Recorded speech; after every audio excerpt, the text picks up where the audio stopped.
Olá, boa noite. Já estamos aqui ao vivo, através da Casa Chico Xavier.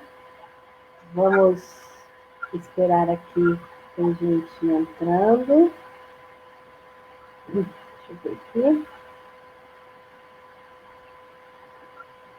O pessoal que vai entrando, daqui a pouco já vão começar a dar boa noite para nós.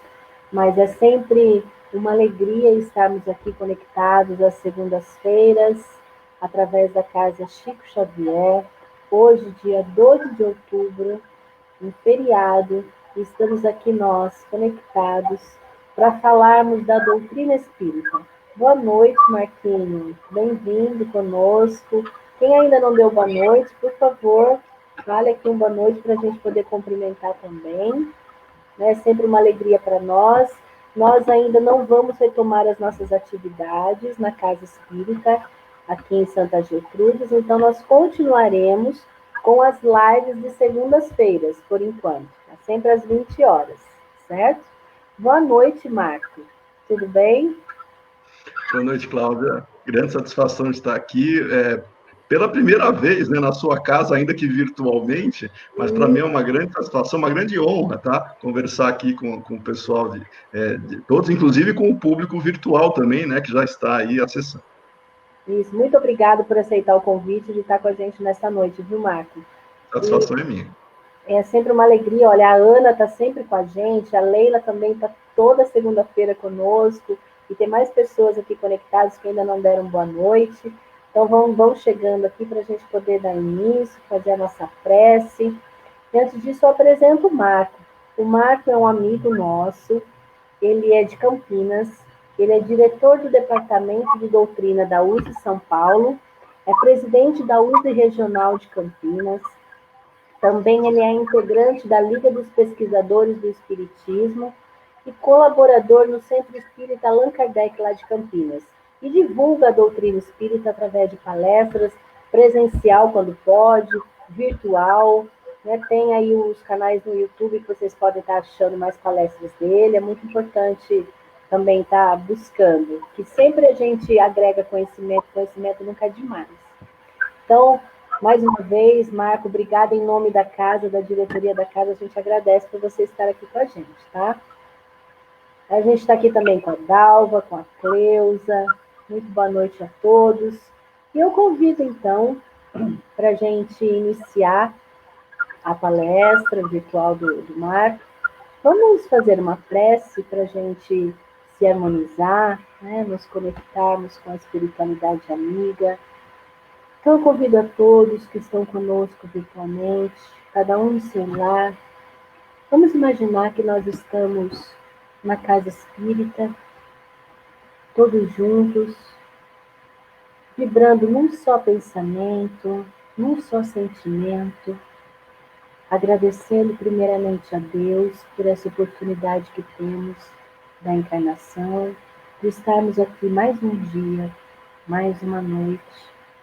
Agradecer a Jesus, nosso amado Mestre, irmão mais velho, pelo seu Evangelho que nos alimenta, nos preenche o coração, nos traz conforto, nos traz o roteiro da nossa caminhada.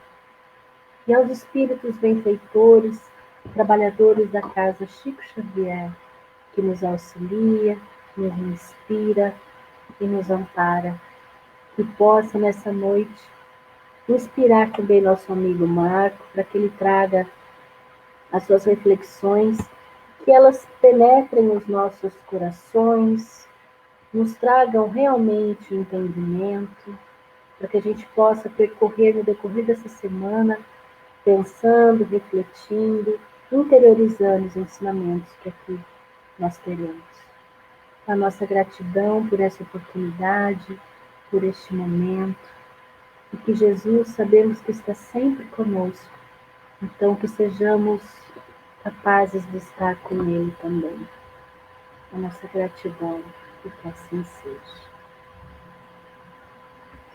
Bom, Marco hoje vai falar sobre um tema muito importante, né? Olha, a nossa presidente da casa chegou, está dando aqui boa noite para você. Em nome da Casa Chica, ela agradece, viu, Marco?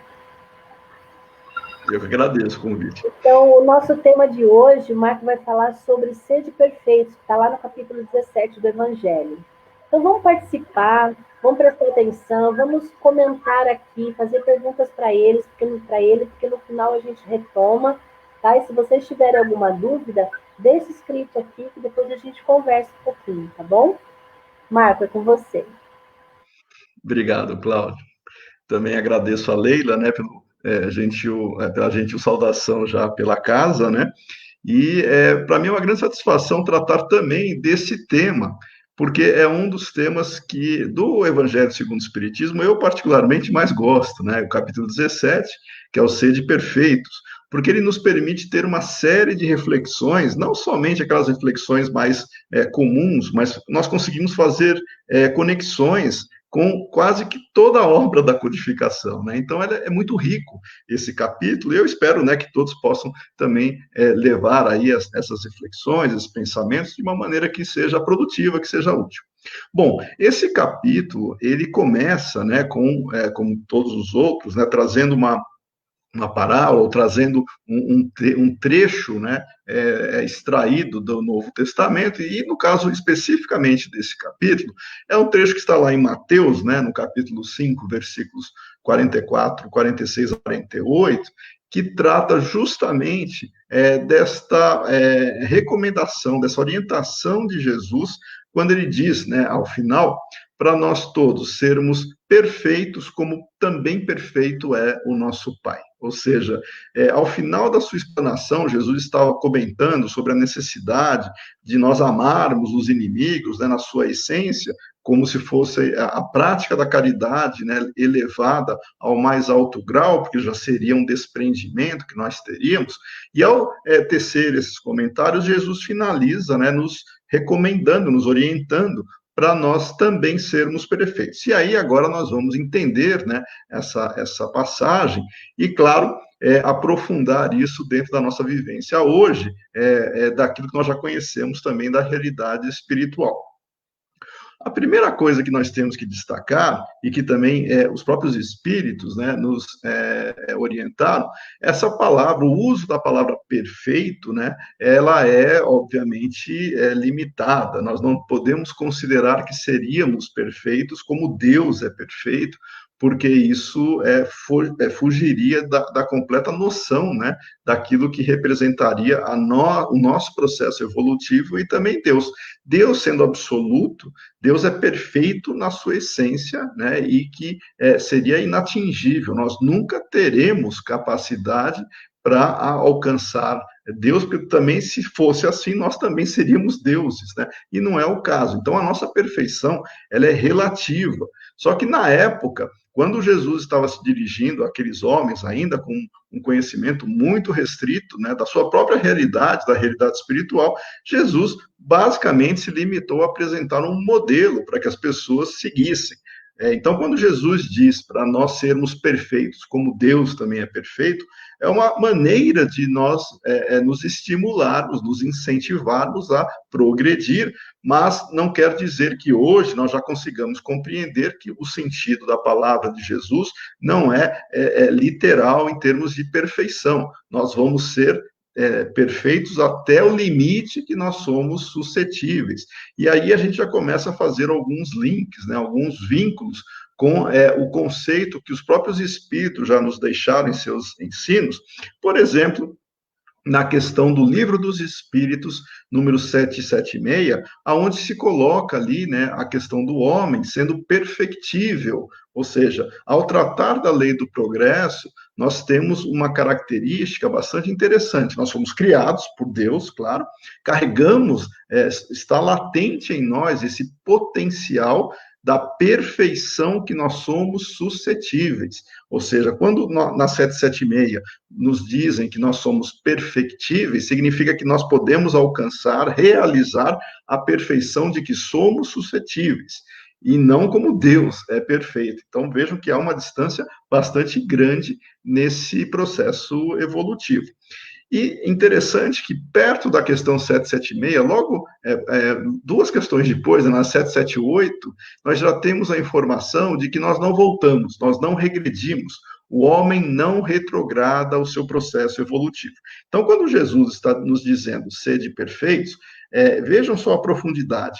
Significa, vamos desenvolver, vamos realizar esse potencial que nós já trazemos, e essa realização, ela é constante até um grau que nós já vamos comentar aqui, buscando esse aperfeiçoamento, e nós não voltamos para trás.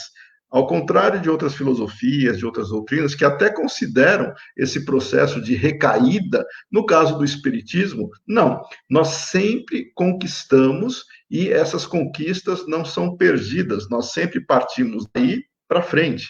Nós nunca retroagimos. Então, está lá na 778 essa questão, ou seja, na 776 nós somos perfectíveis, estamos desenvolvendo, e na 778 nós não voltamos, ou seja, nós não perdemos as nossas conquistas. E aí é interessante para fazer também uma reflexão de que os espíritos, para reforçar essa condição de perfeição relativa, nós vamos encontrar na Gênese, que é o último livro, né, da chamada codificação, é o livro mais maduro que nós temos, né, das obras fundamentais, está lá no capítulo 11, no item 9, que progredir é a condição normal dos seres espirituais e a perfeição relativa, o fim que nos cumpre alcançar. Então, veja que essa perfeição relativa, e tem outras obras que a gente vai citar também, ela sempre vai ser reforçada para destacar os nossos limites. Nós vamos evoluir, nós vamos progredir. E agora vem uma passagem que talvez nem todos, né, tenham lido com atenção, porque nós já podemos ouvir muita gente com dúvidas, né, até onde nós progredimos. Nós progredimos, sim, até o grau máximo, nós não ficamos eternamente progredindo. E está lá, nesse item 9 do capítulo 11, né, continuando, os Espíritos nos dizem: Deus, havendo criado desde toda a eternidade, e criando incessantemente, ele também, desde toda a eternidade, há seres que já atingiram o ponto culminante da escala. Se há seres que já desenvolveram todo esse potencial, e aí a gente tem que colocar a questão de tempo, né? E tempo é uma questão meio complicada dentro desse progresso infinito, mas o mais importante aqui é destacarmos: sim, nós vamos nos realizar plenamente no grau máximo e ponto, nós vamos atingir esse grau máximo. Há algumas pessoas que acham que não, que a gente fica eternamente progredindo, e não é isso que os espíritos estão nos dizendo, principalmente, por exemplo, com esta mensagem, essa passagem, né, que reforça a questão de nós atingirmos, e há seres que já atingiram, e nós vamos atingir o ponto culminante dessa escala. No céu e inferno, também nós temos uma passagem, está lá no capítulo 3, no item 9, que reforça essa condição, né, do progresso, que diz o seguinte: é por isso que Deus, que é soberanamente justo e bom, concede ao espírito do homem tantas existências quanto forem necessárias para atingir o objetivo, que é a perfeição. Ou seja, todos nós vamos atingir esse objetivo, é uma questão de desenvolvimento interior, mas nós vamos atingir a perfeição de que nós somos suscetíveis. Então, esse destaque é interessante para nós tirarmos aquela visão que algumas pessoas têm, que nós ficaríamos eternamente progredindo, que teria sempre alguma coisa para desenvolver. E não é assim que os espíritos nos sinalizam. É porque a questão do tempo, para nós ainda é muito complicada, né? Porque imagina algo que não tem fim. Nós estamos encarnados, tendo a matéria como referência, e o tempo está ligado à matéria, então para nós é complicado tirar o tempo do nosso pensamento, né? Mas para espírito desenvolvido, quanto mais evoluído é o espírito, menos essa noção de tempo ela é importante para nós, ou seja, passado, presente e futuro para um espírito evoluído, e isso está na Gênesis também, tende a ser a mesma coisa em termos de percepção. Vejam como isso é bastante sutil, mas que vale depois uma reflexão para entendermos. Nós vamos atingir a perfeição, vamos mesmo, nós não vamos ficar eternamente progredindo. Bom, no capítulo 17, né, então, depois dessa questão, aí nós vamos entrar na primeira referência, né, que é a questão do homem de bem. logo no início, já no seu item 3, né, quando se descreve o que seria o homem de bem, qual é o que caracteriza um homem de bem. E aí os espíritos dizem que é aquele que cumpre a lei de justiça, de amor e de caridade na sua maior pureza. Veja, o homem de bem já atingiu um nível onde cumpre a lei de justiça, de amor e caridade. E aí a gente pode ver o quão longe nós estamos ainda, né, de nos tornarmos um homem de bem. Mas não quer dizer que nós não possamos nos esforçar para atingir essa condição. E quando se faz essa afirmação, aí nós entendemos um outro caminho que os espíritos colocam isso em diferentes obras da codificação para entendermos como nós podemos atingir essa situação do homem de bem, como nós podemos nos tornar um homem de bem. E, claro, a gente usa a palavra homem aqui para falar humanidade, né? Independentemente de gênero, né? Se nós estamos falando de homem ou mulheres, tá? Então, nós estamos trabalhando a questão espiritual. E aí, os espíritos dizem o seguinte: esse homem de bem, para ele chegar nessa condição, ele interroga a consciência sobre os seus próprios atos. Ele pergunta todo dia se ele violou alguma lei natural, ou seja, dessas que estão dentro da prática da caridade, de justiça, de amor. Se nós violamos isso, nós fazemos uma autoanálise se estamos cumprindo essa lei. Se nós não praticamos algum tipo de mal, ainda que indiretamente, se nós fizemos todo o bem que nós podíamos, se nós desprezamos voluntariamente alguma ocasião de ser útil, e se ninguém tem qualquer queixa de nós, ou seja, se nós fizermos tudo o que gostaríamos que fizessem para nós, se nós fizéssemos para o outro. Essa reflexão que está aí nesse item número 3, vejam como ela é relevante, porque ela vai voltar ainda depois, nesse mesmo item 3, para reforçar essa questão da autoanálise, né? Mas aí a gente faz também um vínculo com o que tem lá no Livro dos Espíritos, na questão 919, quando Kardec pergunta para os espíritos qual seria o meio mais prático, né, o mais eficaz que nós teríamos para melhorar nesta vida, nesta encarnação, e de resistir à atração do mal.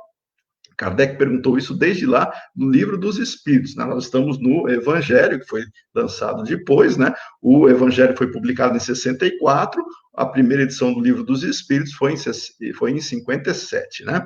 Então, vejam que nós temos, nesse período, um reforço do que já está lá anteriormente. No Livro dos Espíritos, nesta questão 919, os Espíritos responderam para Kardec: um sábio da antiguidade, Jabolô, disse: conhece-te a ti mesmo. Ou seja, para nós melhorarmos, nós temos que nos conhecer, que é exatamente essa proposta que o homem de bem tem em termos de autorreflexão. Mas na época, né, lá no Livro dos Espíritos, Kardec, não satisfeito, não contente com a resposta bastante sintética, bastante abrangente, ele continuou nessa mesma questão, né, na 919, agora ele continua, e ele diz o seguinte: conhecemos toda a sabedoria dessa máxima, né, do conhecer a si mesmo. Porém, a dificuldade está precisamente em cada um conhecer a si mesmo. Qual seria o meio de consegui-lo? Percebam que Kardec, ele entendeu que nós temos que nos autoconhecer, mas ele insiste, tá, isso é importante, mas como conseguir esse autoconhecimento? E quem vai responder é Santo Agostinho. Santo Agostinho responde isso para Kardec, e ele diz o seguinte: fazei o que eu fazia quando vivi na Terra. Ao fim do dia, interrogava a minha consciência, passava em revista o que eu tinha feito e perguntava a mim mesmo se não faltaria ou se não faltou algum dever, né, se eu não magoei ninguém, se alguém teria algum motivo para se queixar de mim, que é exatamente o que se retoma agora nesse item do homem de bem. Vejam que nós estamos reforçando aquilo que os Espíritos começam no Livro dos Espíritos já a apresentar, e agora no Evangelho reforça-se novamente essa questão da conscientização das responsabilidades e da autoanálise. Tanto é que esse item 3 é um dos itens mais longos que nós temos no Evangelho segundo o Espiritismo, né? Só para você ter uma noção, ele tem cerca de 20 parágrafos. Por que tem 20 parágrafos, né? Porque nesse item, que é um dos mais longos, ficam enumeradas aí todas as qualidades que distinguem um homem de bem. Não quer dizer que se esgote, né? São algumas das qualidades, mas que os espíritos pontuam. E todo aquele que se esforce em alcançar estas qualidades está no caminho do homem de bem. Tá? Por isso que ele é longo, esse item, esse trecho. Tá? Mas eu vou citar algumas das condições para nós nos caracterizarmos como homem de bem. Primeira coisa, termos fé. Fé em Deus, fé no futuro. Mas aí a fé não é a fé cega. Não é a fé simplesmente de achar que tem que sentir. Essa ideia de sentir é meio complicada, a gente vai falar disso daqui a pouco. A fé, no caso do Espiritismo, ela é racional. Nós temos que acreditar, porque temos a certeza, porque sabemos, porque temos elementos que nos orientam, que nos dão condições de estarmos convictos de que Deus, na sua justiça, vai promover um futuro melhor conforme as nossas ações. Então, a fé em Deus e no futuro é aquilo que vai, principalmente por um ato racional, nos colocar, enquanto a realidade espiritual, valorizar os bens espirituais acima dos bens temporais. Esta fé em Deus e no futuro vai nos dar segurança, conforto, calma e tranquilidade dentro dessa confiança na justiça divina. Então vejam que quando os espíritos dizem que o homem de bem tem fé, né, na justiça divina, tem fé em Deus e fé no futuro, é porque isso vai nos acalmar.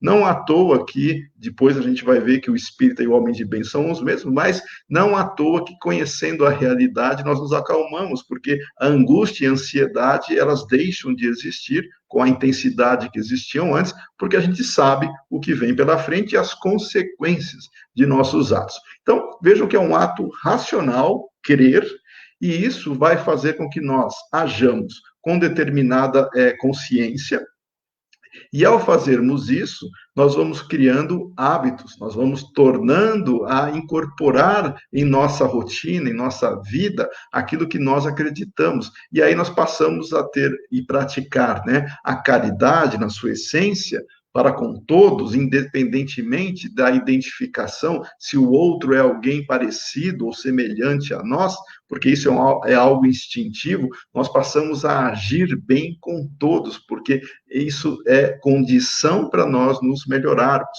Nós estamos num nível ainda que nós pensamos antes de fazer o bem. Aí, conforme nós vamos nos habituando a isso, aí passa a ser natural. Mas nós ainda precisamos pensar para fazer o bem. Quanto mais evoluído nós estivermos, menos nós temos que ficar refletindo. Vou fazer, não vou fazer, devo fazer isso porque é importante. Mas nós temos já o nosso padrão, né, que é fazer aos outros que gostariam que nos fizessem. Então, nesse processo de criar hábitos, nós estamos também nos ajudando, porque a partir do momento que confiamos na justiça divina, que nos deixa mais calmos em termos de conhecimento do que vem pela frente, muitas das emoções negativas que nos intoxicam, nós passamos a não tê-las mais. Angústia, né, a preocupação e uma série de elementos que intoxicam mesmo o ser, eles deixam de existir porque nós passamos a agir de maneira mais adequada, e isso é muito saudável, espiritualmente falando e organicamente falando também. Por que organicamente? Porque pensamentos negativos, de raiva, ira, rancor, angústia, preocupações exageradas, tudo isso vão gerando no organismo reflexos, né? Quantas pessoas têm as chamadas doenças psicossomáticas, né, que começaram emocionalmente e vão refletir nos órgãos do corpo, né? Então, esse processo de crer em Deus, ele é algo saudável para nós, porque nós nos acalmamos, e aquilo que anteriormente geravam emoções muito intensas, não que nós estejamos já despojados de emoções, porque isso é natural ainda. Nós reagimos diante dos fatos. Quando alguma situação desagradável acontece, nós reagimos diante desses fatos. Ninguém precisa ficar preocupado, meu Deus, eu pensei em reagir de uma maneira negativa, então eu não sei se eu vou conseguir me melhorar. Não é isso. É nós atuarmos em recuperação desse processo. Vamos olhar para nós pensando em algo positivo para repassar, para superar aquilo que nos angustia. Esse é um processo longo, não é uma coisa que a gente faz da noite para o dia. Né? Faz 2000 anos que a gente está tentando aprender a amar o próximo, nós já ouvimos isso e a gente não consegue ainda fazer de maneira plena, mas nós estamos nos esforçando para isso. Muito bem. Então, quando nós entendemos essa situação, nós automaticamente já nos colocamos numa posição mais cordial perante a nós, perante o próximo. E aí, nesse item 3, uma série de outras características do homem de bem, mas todas elas vão se concentrar no seguinte: nós estamos combatendo, né, aquilo que Kardec chamou das chagas da humanidade, que seria o orgulho e o egoísmo, não por um ato de reação pura e simplesmente, né? Eu estou represando o que eu gostaria de exteriorizar, né? Fruto de algo de raiva e tudo mais, eu vou guardar para mim. Não faça isso, que você também se intoxica. Nós temos que ter pensamentos bons para afastar os pensamentos maus. Esse é o caminho que a gente tem que buscar.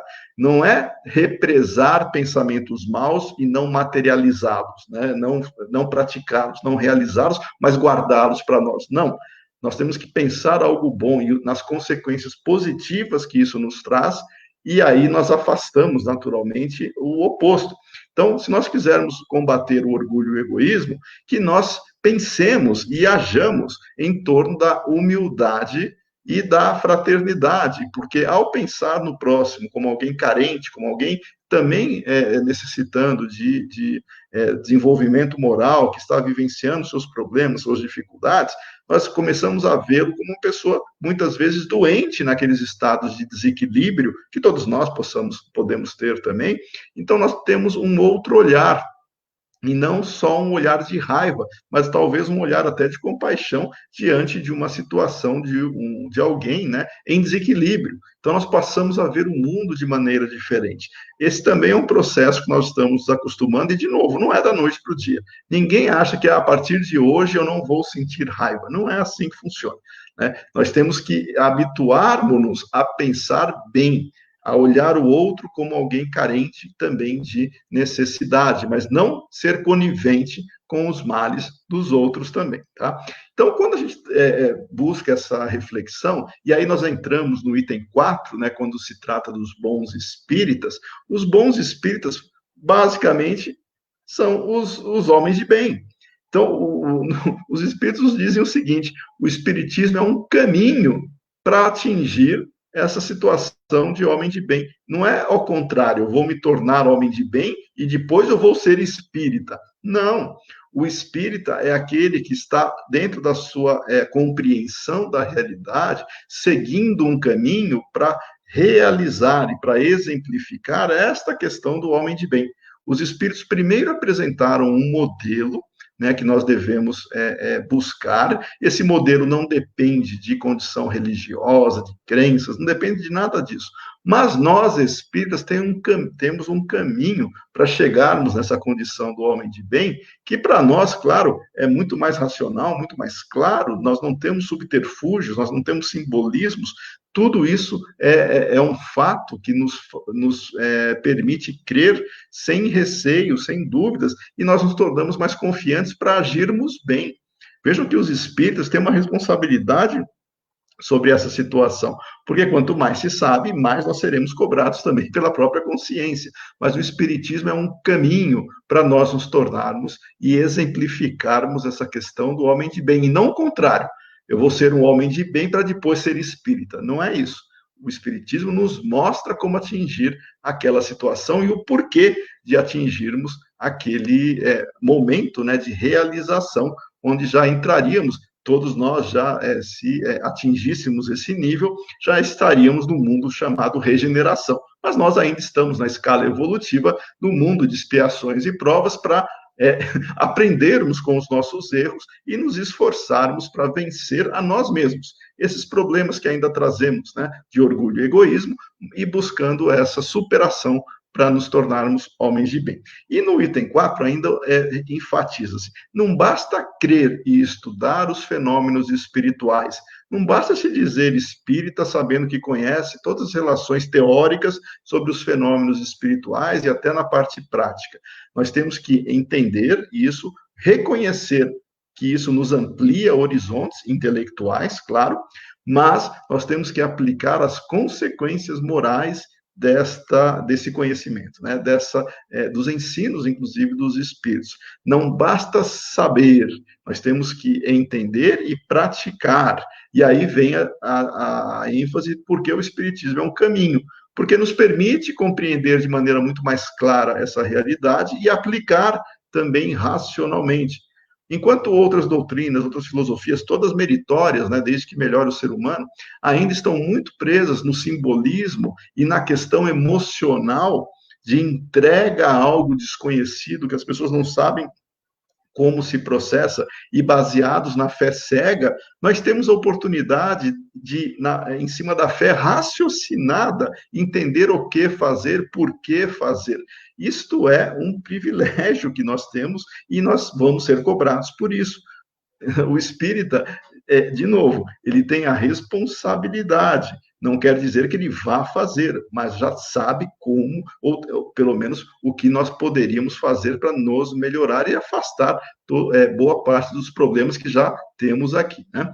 E a doutrina espírita, como ela não contém alegorias nem figuras, né, que possam dar lugar a falsas interpretações, nós temos na clareza a sua essência. É justamente isso que Kardec fala, não somente aí nesse item, mas em vários trechos da codificação. A força do Espiritismo está na clareza que nós temos, sem nenhum tipo de ensinamento específico só para aqueles que seriam iniciados em alguma escola. Não é nada disso. O Espiritismo não tem segredos. Nós sabemos porque está tudo às claras. Entretanto, por não ter mistério, por não ter nada escondido, muita gente acha que assim não, deveria ter outras coisas ocultas, né? Nós já superamos essa fase. Isso daí, em séculos anteriores, né, muitos grupos gostavam disso, mas não quer dizer que nós, vindos de encarnações anteriores, tem pessoas que ainda trazem tendências, que gostam de segredos e que gostam de coisas específicas. No Espiritismo nós não temos isso, né? E elas ficam decepcionadas. Porque elas acham que vão ter acesso a um conhecimento que outros não teriam. Nós temos acesso, todo mundo tem, mas a compreensão é diferente. E por isso que Kardec disse, pessoas cultas, altamente intelectualizadas, não quer dizer que elas vão compreender o Espiritismo de pronto. Por outro lado, o que Kardec chama de mentes menos tão intelectualizadas, mas um pouco mais rudes, conseguem compreender sem nenhum problema. Não estou falando que todos são assim, ou seja, não tem classe social, não tem nível educacional para se compreender espiritismo. O que Kardec disse que precisa ter é maturidade do senso moral, e isso é uma conquista que nós estamos trazendo, não só desta, mas de encarnações anteriores, para compreender esses ensinamentos dentro da sua racionalidade e aplicá-los em nossas vidas. Isso independe de título acadêmico, independe de classe social, isso daí não tem nenhuma restrição. Nós temos pessoas de todos os níveis entendendo doutrina espírita. E é por isso que a força do Espiritismo está na clareza. E chegou o momento daquilo que o próprio Jesus já disse, da verdade se espalhar. É a questão da candeia, né? Nós não podemos achar que vamos abafar o conhecimento. O conhecimento já chegou hoje numa fase que ele está aí para quem tiver olhos de ver e ouvidos de ouvir, né? Bom, então os princípios da doutrina, né, basicamente neste item 4, que nós vamos entender a sua grandeza, a sua profundidade, nos faz ver o mundo diferente, nos faz olhar a nós mesmos e o próximo de maneira diferente. Esse conhecimento é que faz com que nós tenhamos uma mudança interior. Muita gente pega só um trechinho do final desse item 4, que diz que reconhece o verdadeiro espírita pela sua transformação moral e pelos esforços que emprega para domar as suas más inclinações. Esse trecho ele é muito repetido, né? Só que as pessoas esquecem que tem um trecho anterior. O verdadeiro espírita, claro, ele vai fazer tudo isso, ele vai buscar a sua transformação moral e vai se esforçar para domar as suas más inclinações. Só que não é isso só que caracteriza o espírita. Isso é uma das características que vai fazer com que nós nos reconheçamos como espíritas. Tem a parte do entendimento da realidade espiritual, porque muitas pessoas no mundo inteiro, independentemente de religião, estão fazendo isso. Estão buscando a sua transformação moral e tentando ser pessoas melhores, né? Lutando contra más tendências ou más inclinações que elas têm. Automaticamente vão se transformar em espíritas? Não. Ou seja, isso é uma característica do homem de bem, que o Espiritismo vai buscar também. Mas o espírita em particular, está aí no item 4, ao compreender a essência dos princípios doutrinários, e vou usar as palavras que os espíritos usaram, tá? Isso nos faz vibrar as fibras, né, no coração que se conservam inertes em outras pessoas. Nós somos tocados no coração pelo que se torna inabalável a nossa fé. Então, a nossa fé inabalável, a fé raciocinada, é porque nós compreendemos e sentimos confiança e acreditamos e confiamos em Deus, que é um dos primeiros itens lá para caracterizar o homem de bem.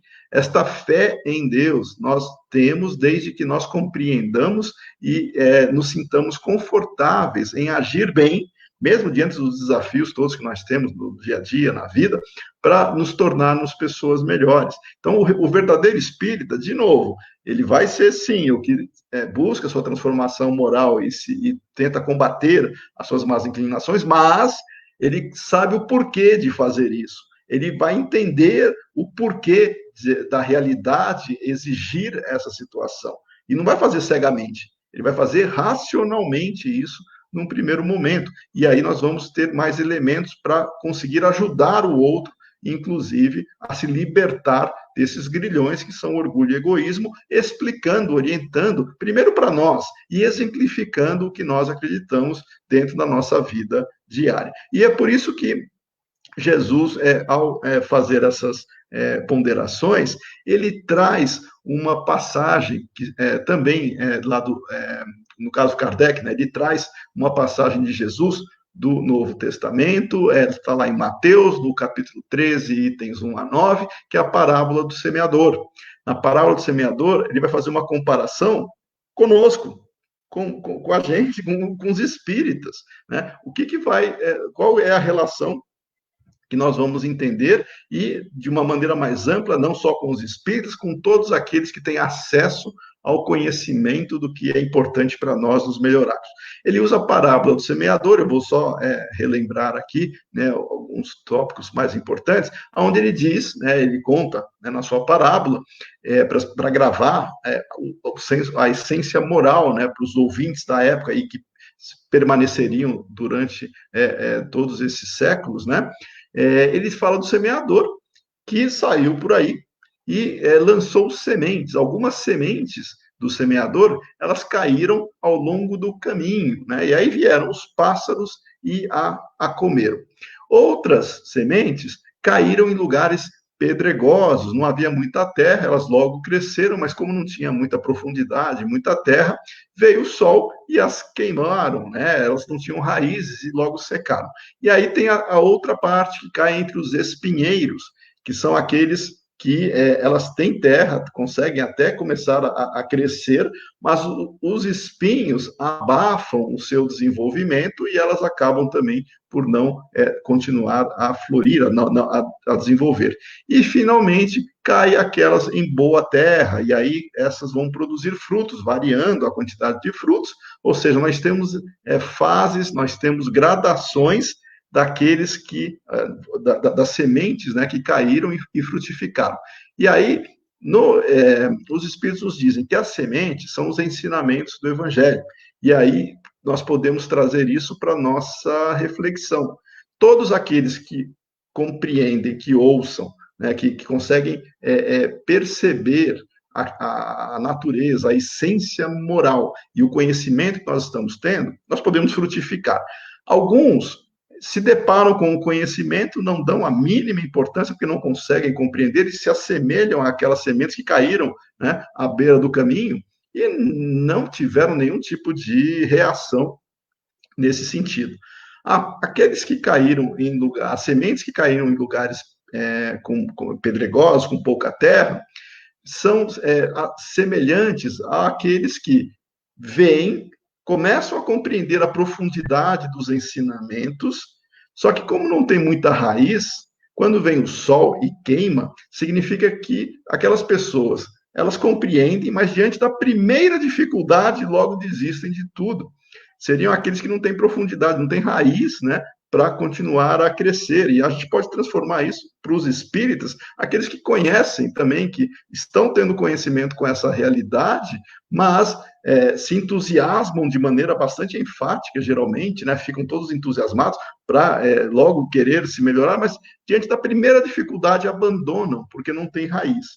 E depois nós temos aqueles que caíram entre os pedregulhos, que se assemelham àqueles que compreendem, querem aplicar os ensinamentos morais para si e para o próximo, só que, no caso dos espinhos, os espinhos seriam as dificuldades terrenas, as condições sociais, tudo aquilo que nós estamos vivenciando no dia a dia, e ele se deixa levar pelo dia a dia, pelos problemas cotidianos, e não consegue superar essas dificuldades, né? E acabam por ser abafado naquilo que poderia frutificar. E, finalmente, nós temos os outros que frutificam, são aqueles que entendem, compreendem e vão melhorando no seu ritmo. Por isso nós temos diferentes graus de frutificação da semente, tá? Então, esse evangelho é muito rico, porque ele nos permite ter essas reflexões e entender que nós podemos compreender esta proposta de melhoria e nos tornarmos perfeitos relativamente, desde o momento em que nos esforcemos para isso, mas que nós que nós possamos ter conhecimento do que estamos fazendo. Não basta querer fazer, nós temos que conhecer para fazer direito. Um exemplo muito comum que uso em alguns outras palestras, outras maneiras, outros exemplos que a gente pode usar para deixar mais claro. Imagina alguém, né, que queira ajudar o próximo, tá? Então tem alguém ali andando normalmente na rua, ele vê ocorrer um acidente de carro ali, a pessoa está lá deitada no chão, ela se aproxima rapidamente, né, porque ela quer ajudar a pessoa, só que daí a gente tem o seguinte problema. Se essa pessoa quiser ajudar o outro, que está lá acidentado, né, deitado no chão, se ela não tiver conhecimentos básicos, mínimos, médicos, ela pode, em vez de ajudar a pessoa, prejudicar a pessoa da maneira que ela for mexer na pessoa, que ela for se aproximar da pessoa. Alguém que esteja deitado no chão num acidente automobilístico, você não sabe se ela teve uma fratura. Para você mexer em alguém em uma situação de acidente, para você imobilizar a pessoa, você tem que saber o que você está fazendo. Se você mexe de maneira equivocada, você pode agravar o problema que ela está tendo. É a mesma coisa. Não basta, eu quero amar os outros. Você tem que saber como amar os outros. Para saber como amar, nós temos que conhecer a nós mesmos e ao próximo. Quando nós nos conhecemos, nós começamos a compreender melhor o próximo. Esse exercício de reflexão, ele é importante. Não quer dizer que tudo que nós estamos buscando para nós, no nosso nível evolutivo, a gente vai ter plena compreensão de que isso é certo ou errado. Não, mas a gente está buscando conhecer.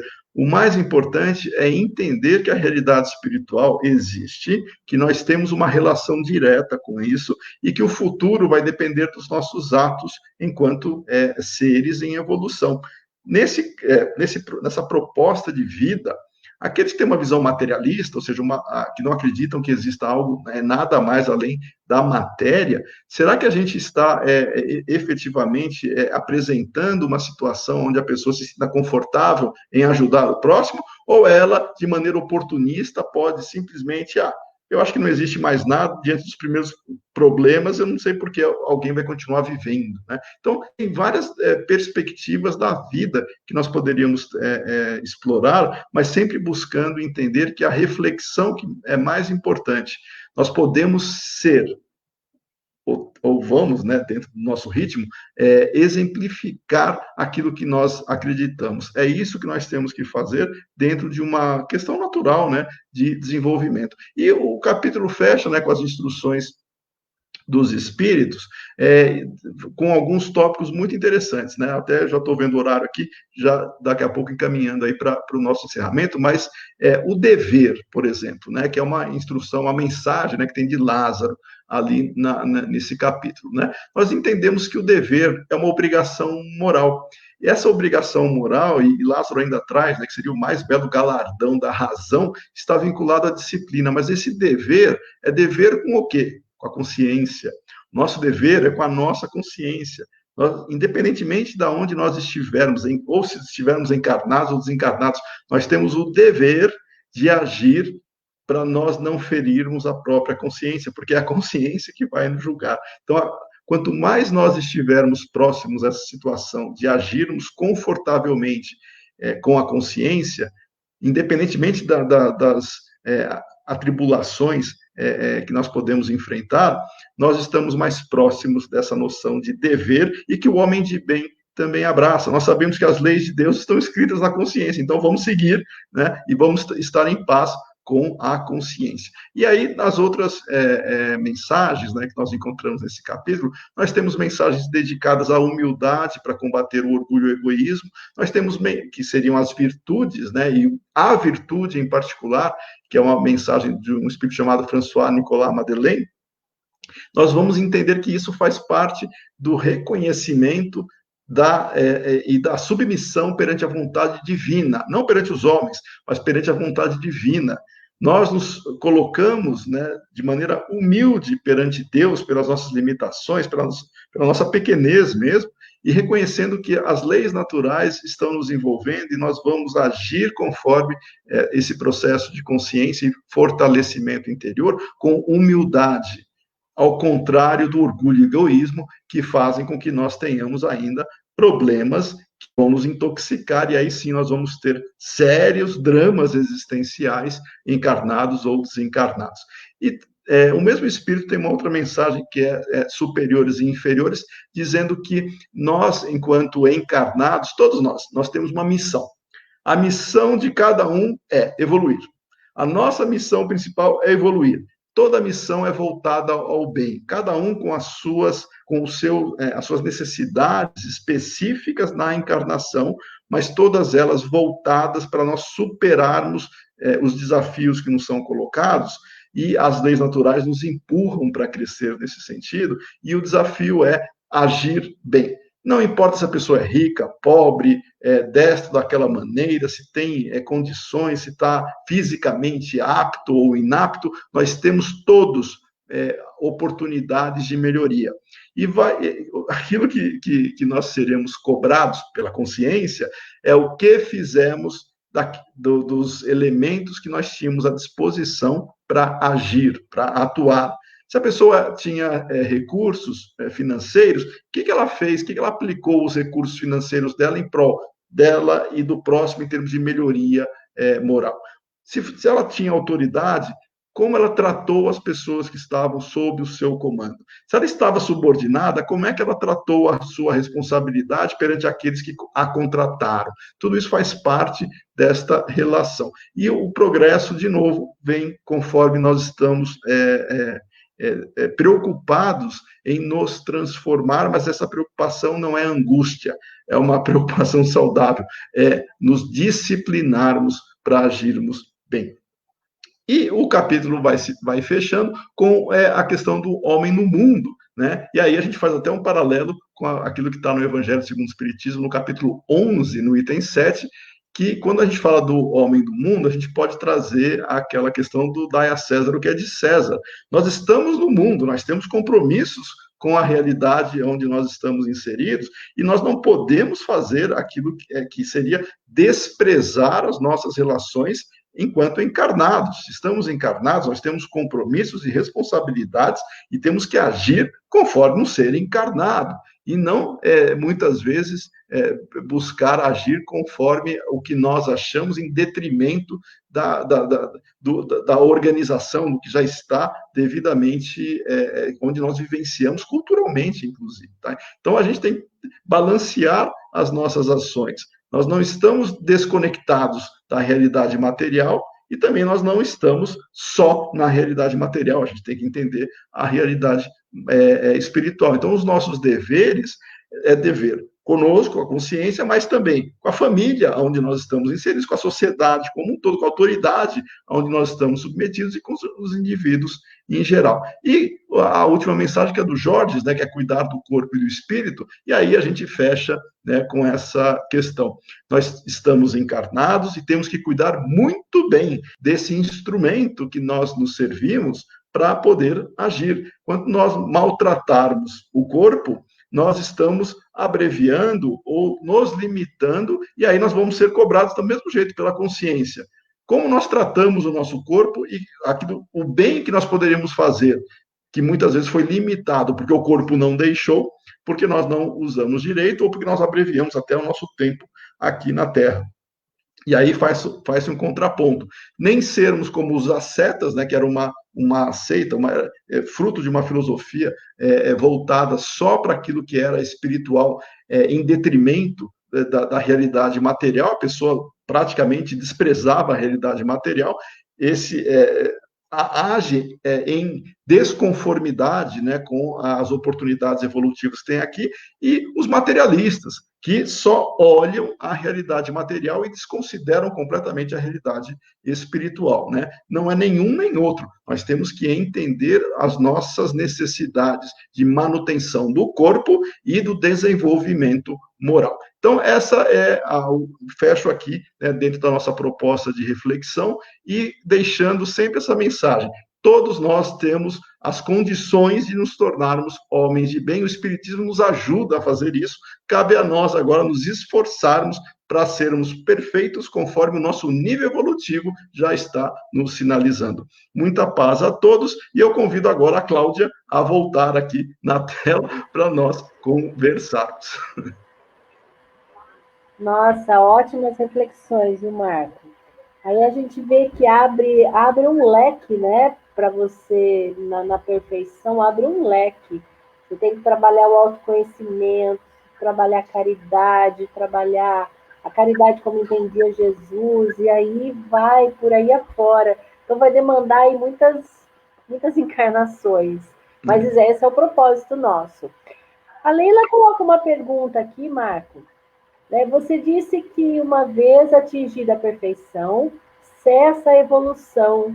Então, no caso, Jesus não continua. Se nós entendermos que Jesus já se caracteriza como um espírito puro, né, se ele já atingiu a perfeição máxima, na escala espírita não tem mais para onde ele ir. O problema é que nós estamos presos no tempo, né? A Leila, né, que perguntou. Então, Leila, o problema maior que nós temos, nós encarnados, é tirar o tempo dessa reflexão, porque nós não morremos, nós somos infinitos, né? Então, sempre a ideia que todo mundo tem então existe uma situação linear que, passando aqui, sempre tem algo mais para ir. Esse é um pensamento material, né, que nós temos que nos desconectar quando tratamos da realidade espiritual. E eu vou dar um exemplo só, Cláudia, não sei se dá tempo, mas um exemplo bem rápido para entender isso, de como essa percepção de tempo para nós é complicada. Eu vou dar um exemplo físico, tá? Já faz algumas décadas que o homem já percebeu, e quem propôs isso foi até alguém que todo mundo conhece, que foi o Albert Einstein, que é a questão da teoria da relatividade, aonde essa questão de tempo e espaço, a percepção de tempo e espaço, ela muda conforme a situação que nós nos encontrarmos na matéria. Tanto é que tem um paradoxo chamado paradoxo dos gêmeos, que é o seguinte, brevemente, imagina dois irmãos gêmeos, a Cláudia, e supondo que a Cláudia tivesse uma irmã gêmea, a Cláudia 2, tá? A Cláudia e a Cláudia 2. As duas vão fazer o seguinte, uma delas vai fazer uma viagem espacial, Você quer ir para o espaço ou sua irmã, Cláudia? Quem que você prefere? Você ou a Cláudia 2? Manda ela, Manda ela. Então, a manda Cláudia ela. 2 vai para o espaço. A Cláudia fica aqui. A Cláudia 2 foi para o espaço, foi dar uma voltinha lá no espaço. Tá? E a Cláudia ficou aqui. A Cláudia 2, a velocidade que ela estava viajando era bastante grande. E quando ela voltou, ela pousou, a Cláudia, que está aqui, foi abrir a escotilha da Cláudia 2, que foi para o espaço, depois de um certo período de tempo. Vejam o que vai acontecer. A Cláudia que ficou aqui, a idade dela vai ser superior à idade da Cláudia 2 que viajou. Isso é um fenômeno físico e comprovado cientificamente. Por que ocorre isso? Porque quanto mais rápido você viaja no espaço, a percepção de tempo é diferente. Nós temos relógios, tanto é que as viagens espaciais só funcionam por causa disso, tá? Os cálculos são precisos nesse sentido. Imagina um relógio de Césio, que é o relógio mais preciso que nós temos, com muitas casas depois da vírgula. Tem um relógio de Césio que fica aqui e outro que vai nas viagens espaciais, tá? O relógio de Césio que vai para as viagens espaciais e volta, ele sempre está atrasado ao que ficou aqui, por esse efeito que eu falei. Se nós não conseguimos compreender, se não entra essa percepção, como é que o tempo pode ser diferente com essa situação? Agora imagina na realidade espiritual. Isso que eu falei é uma coisa física comprovada e que é assim que funciona. Agora a gente traz a questão do tempo para a realidade espiritual. Não existe tempo para o espírito. O espírito puro, não existe tempo para ele. Pode parecer um absurdo que eu esteja falando, mas não tem tempo para espírito puro. Tá? Então, isso que a Leila perguntou aquele que chega no grau máximo, ele não evolui mais nessa visão material que nós temos de sequência, de ter algo mais para fazer.